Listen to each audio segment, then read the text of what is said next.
नमस्ते, सदावत से मातृभूमि, जय हिंद दोस्तों। स्वागत है आप सबका टेक्निकल्स में। शुरू करते हैं आज के डिफेंस समाचारों को। दोस्तों, सबसे पहली खबर की और सबसे बड़ी खबर की बात करते हैं तो वो आ रही है पाकिस्तानी जासूस के साथ जिसने कि भारत के मिसाइल प्रोग्राम की जानकारी साझा की है। दरअसल दोस्तों, हैदराबाद की पुलिस ने डीआरडीओ की लैब में काम करने वाले एक इंजीनियर को पाकिस्तानी जासूस को भारत के मिसाइल डेवलपमेंट प्रोग्राम की जानकारी साझा करने के आरोप में गिरफ्तार किया है। इससे पहले दोस्तों मैं आपको बताना चाहूंगा कि ब्रह्मोस मिसाइल की भी इसी तरीके की जानकारी पाकिस्तान को उपलब्ध कराई गई थी भारतीय इंजीनियर के द्वारा, जो कि अभी जेल के अंदर सड़ रहा है। ऐसा कहा जा रहा है कि पाकिस्तानी जासूस ने खुद को यूके के डिफेंस जर्नल में काम करने वाला पत्रकार के रूप में पेश किया था। दोस्तों, ये लड़का 29 साल का है। इसका नाम है डुक्का मल्लिकार्जुन रेड्डी, जो कि विशाखापट्टनम का रहने वाला है। दरअसल ये रिसर्च सेंटर इमरात बलरामपुर में कॉन्ट्रैक्ट पर डीआरडीएल के एडवांस नेवल सिस्टम प्रोग्राम के तहत क्वालिटी एश्योरेंस इंजीनियर के पद पर तैनात था। इसे इसके घर से ही गिरफ्तार किया गया और इस पर भारतीय दंड संहिता यानी कि आईपीसी की धारा 409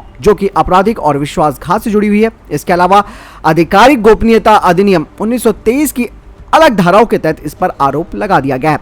पुलिस के कब्जे से 2 मोबाइल फोन, एक सिम कार्ड और एक लैपटॉप भी जब्त किया गया है। पुलिस ने कहा कि ये लड़का 2 साल तक एक निजी कंपनी में काम कर रहा था। उसके बाद इस लड़के ने डीआरडीएल के साथ संपर्क किया और 2020 में एएनएसपी परियोजना में एक संविदा कर्मचारी के रूप में इसने ज्वाइन किया। बता दें कि ये आरोपी नताशा राज उर्फ सिमरन चोपड़ा उर्फ उमीशा आदि के संपर्क में करीबन 2 साल से था और ये इसकी जाल में फंसा और महत्वपूर्ण जानकारियां साझा कर दी।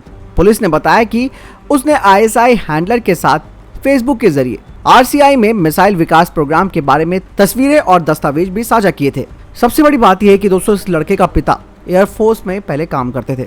उसके बाद इसका परिवार यूके में शिफ्ट हो गया। दोस्तों, एक देश की गोपनीयता से जुड़ा तो मामला है ही, लेकिन सबसे बड़ी बात है कि जो हमारी महत्वपूर्ण टेक्नोलॉजी है उसे पाकिस्तान को मुहैया कराया जा रहा है। दोस्तों, इसका हाल भी अब निशांत अग्रवाल की तरह होने वाला है, जिसने 2018 में ब्रह्मोस की जानकारी पाकिस्तान को मुहैया कराई थी। हालांकि पूरी जानकारी नहीं उपलब्ध करा पाया। उस दौरान ये निशांत अग्रवाल 27 साल का था और लगातार 2018 से अब 2022 आ गया है। ये तब से जेल के अंदर सड़ रहा है और यही हाल इस रेड्डी का भी होगा, जिसने भारतीय सुरक्षा में सेंधमारी लगाने की एक बड़ी हिमाकत करने की कोशिश की है। दोस्तों, अगली खबर भारतीय नौसेना को लेकर आ रही है। दरअसल दोस्तों, तीसरे एयरक्राफ्ट कैरियर के बारे में अब विचार काफी तेजी से आगे बढ़ रहा है। दरअसल जिस तरीके से चाइना ने अपने तीसरे एयरक्राफ्ट कैरियर को लॉन्च किया था, उसके बाद से अब भारत भी इस पर विचार करने लगा है। दरअसल दोस्तों, अभी हाल ही में भारतीय नौसेना के वाइस चीफ ने भारत इलेक्ट्रॉनिक्स लिमिटेड बेंगलुरु का दौरा किया, जहां पर उन्हें एक शोकेस में इलेक्ट्रोमैग्नेटिक कैटapults लॉन्च सिस्टम को दिखाया गया, जो कि भविष्य का 60,000 टन का इंडियन एयरक्राफ्ट कैरियर होगा। बता दें कि भारत का इलेक्ट्रोमैग्नेटिक कैटapults लॉन्च सिस्टम प्रोग्राम अभी अपने शुरुआती चरण में है और भारत इलेक्ट्रॉनिक्स लिमिटेड इसे अभी छोटे स्केल पर तैयार कर रहा है और उसके बाद इसमें जो परिवर्तन होंगे उसके लिए इसे फिर से तैयार किया जाएगा। हालांकि रक्षा मंत्रालय की तरफ से अभी तक इसके किसी भी फुल स्केल डेवलपमेंट प्रोग्राम के लिए यानी कि इलेक्ट्रोमैग्नेटिक कैटapults लॉन्च सिस्टम प्रोग्राम के लिए कोई मंजूरी नहीं मिली है। लेकिन अगर बीएल अपने कॉन्सेप्ट को साबित कर देता है तो ऐसे में जो जरूरी तकनीक और सिस्टम होंगे उन्हें स्थानीय स्तर पर ही बनाया जाएगा, जिसके लिए एक नई टेस्ट फैसिलिटी भी तैयार की जाएगी, जहां पर इलेक्ट्रोमैग्नेटिक कैटapults टेक्नोलॉजी को तैयार किया जाएगा। तो इस तरीके से दोस्तों आप समझ सकते हैं कि भारत ने कहीं ना कहीं अपने तीसरे एयरक्राफ्ट कैरियर को बनाने का जो सपना देखा है उस पर काम तो शुरू हो रहा है। बढ़ते अगली खबर की तरफ, जो कि रक्षा मंत्री राजनाथ सिंह जी को लेकर आ रही है। दोस्तों, देश भर में अग्निपथ को लेकर जो भी विवाद चल रहा है और जो भी बवाल चल रहा है, ऐसे में भारत सरकार अपनी इस अग्निपथ योजना में लगातार कुछ न कुछ परिवर्तन कर रही है।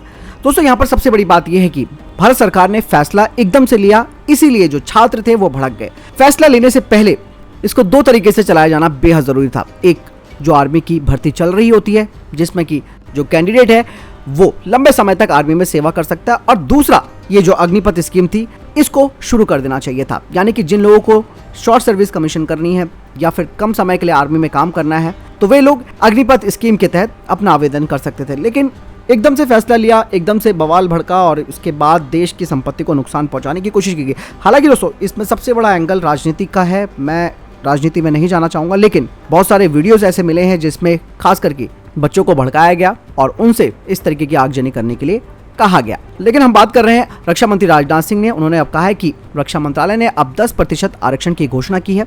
साथ ही रक्षा मंत्रालय ने कहा कि इन बदलावों को लागू करने के लिए भर्ती नियमों में जरूरी संशोधन भी किए जाएंगे। दरअसल मंत्रालय ने जानकारी दी कि इंडियन कोस्ट गार्ड और रक्षा नागरिक पदों तथा सभी 16 रक्षा सार्वजनिक क्षेत्रों के उपक्रमों में 10% रिजर्वेशन का प्रावधान लागू किया जाएगा। ये रिजर्वेशन पूर्व सैनिकों के लिए मौजूदा रिजर्वेशन से अलग होगा। मंत्रालय ने कहा कि इन प्रावधानों को लागू करने के लिए भर्ती नियमों में संशोधन किए जा रहे हैं। इसके अलावा आवश्यक उम्र में भी छूट का प्रावधान किया जाएगा। दोस्तों, अग्निपथ स्कीम की जो योजना थी वो हमारे दिवंगत हुए सीडीएस जनरल विपिन रावत जी की थी, जो देश की सेना को आधुनिक बना रहे थे। दोस्तों, यहाँ पर एक सबसे महत्वपूर्ण बात और है अग्निपथ को लेकर, जो जानना बेहद जरूरी हो जाता है। ये कहीं ना कहीं दोस्तों चीन से निपटने के लिए भी भारत की एक रणनीति है। दोस्तों, दरअसल भारतीय सैनिकों को तिब्बती पठार पर तैनात पीएलए के विपरीत भारतीय सैनिकों को पहाड़ों की ऊंचाइयों और जो लकीरें हैं उन पर तैनात किया जाता है, जो कि काफी हाइट पर होती है, यानी करीबन 10 से 15,000 फीट के बीच की जो ऊंचाई होती है वहां पर तैनात होते हैं, जहां पर तापमान अचानक बदल भी जाता है। और ऐसे में अग्निपथ योजना के तहत सैनिकों को इस तरीके से प्रिपेयर किया जाएगा कि भारतीय सेना हर 3 महीने में अपने ट्रूप्स को वहां से कम समय यानी कि मात्र 3 महीने के अंदर उनकी जगह बदल सकती है। दरअसल अब डिफेंस एक्सपर्ट्स भी कह चुके हैं कि चाइना के साथ विवाद भारत का काफी लंबे वक्त तक चल सकता है। ऐसे में दोस्तों ये रूटीन प्रक्रिया जब जितनी तेजी से होगी उतनी हमारी तैनात की एलएसी पर और बढ़ेगी और हमारे सैनिक शारीरिक और मानसिक रूप से भी काफी मजबूत होंगे, क्योंकि उनको कम समय के लिए वहां पर डिप्लॉय किया जाएगा। उसके बाद वो वापस अपने मैदानी इलाके में आ जाएंगे। ऐसे में ये जो रोटेशन चलता रहेगा उससे काफी बड़ा परिवर्तन देखने को मिलेगा। दोस्तों, बढ़ते अगली खबर की तरफ, जो कि नेशनल सिक्योरिटी गार्ड यानी कि एनएसजी को लेकर आ रही है। दरअसल दोस्तों एनएसजी अब 192 यानी कि 192 यूनिट्स खरीदने वाली है 7.62 × 51 mm राइफल की। साथ ही इन राइफल्स की जो एसेसरीज होती हैं, मेंटेनेंस टूल होते हैं और स्पेयर पार्ट्स भी खरीदे जाएंगे। और सबसे खास बात यह है कि ये खरीद किसी विदेशी से नहीं बल्कि भारतीय कंपनियों से ही की जाएगी। इसकी अनुमानित लागत है 1.68 करोड़ रुपए। ऐसे में दोस्तों भारत की जो प्राइवेट सेक्टर की फर्म्स हैं उन्होंने अपनी अलग अलग राइफल्स की पेशकश कर रखी है, जिसमें कि private sector firm SSS defence ने अपनी P72 राइफल, इसके अलावा इंडो इजरायली जॉइंट वेंचर यानी कि PLR सिस्टम ने गैली राइफल को प्रस्तुत किया है। इसके अलावा अस्त्रा डिफेंस ने अपनी इंदिरा मॉड्यूलर राइफल पेश की है, जो कि अलग अलग कैलिबर्स में आती है। और अब नेशनल सिक्योरिटी गार्ड को ही चुनना है कि उनके लिए कौन सी बेस्ट राइफल रहेगी। लेकिन सबसे बड़ी बात, जैसे मैंने बताया कि ये स्वदेशी ही राइफलें होंगी।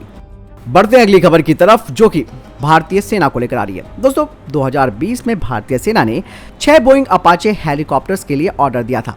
दरअसल अब भारतीय सेना को पहले बैच के तहत हेलीकॉप्टर्स मिलने वाले हैं, जो कि 2023 से मिलने लगेंगे। और इसीलिए भारतीय सेना जल्द ही अपने पायलट्स और ग्राउंड क्रू को अमेरिका भेजेगी बैचेस के माध्यम से, ताकि उन्हें अपाचे हेलीकॉप्टर पर ट्रेनिंग दी जा सके।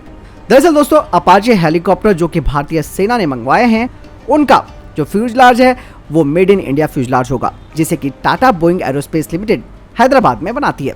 वहीं आपको बता दें कि भारतीय सेना ने 6 अपाचे डील के तहत 188 AGM 114 L3 Hellfire long range bow missile, 90 AGM 114 F3 Hellfire 2 missile, 200 Stinger block 1 92H missile, 30 mm cannon ammunition को भी इस डील के माध्यम से खरीदा है।